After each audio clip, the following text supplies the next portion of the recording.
Every year, What Car names the best cars in every sector in the market, plus the one model that stands out above all the others as the overall car of the year.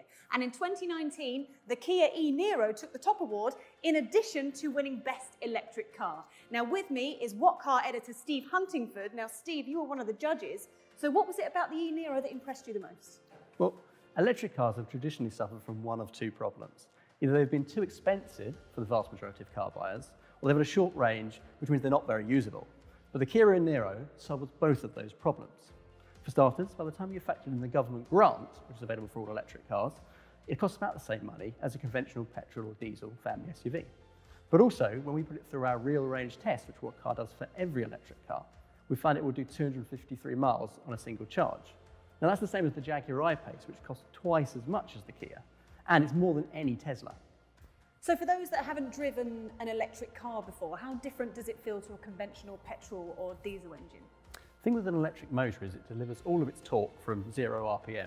So that means it's instantly available and the car feels very lively. But the downside of that is going to be when you're pulling out of a junction, it can be quite easy to spin the front wheels.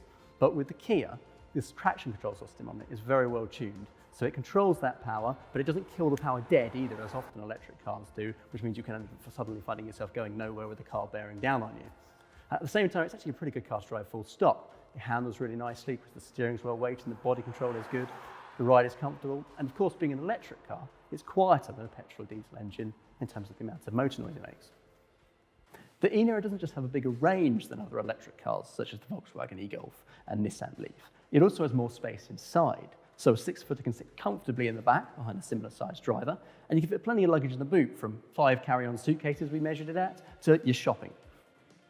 As for safety, the e-Niro comes with some pretty sophisticated driver aids. For example, automatic emergency braking to stop you running into the back of the car in front and stop-start traffic, and lane keep assist to stop you drifting out of the lane accidentally. And that's an important consideration when you think this is a family car. You want to know they're safe.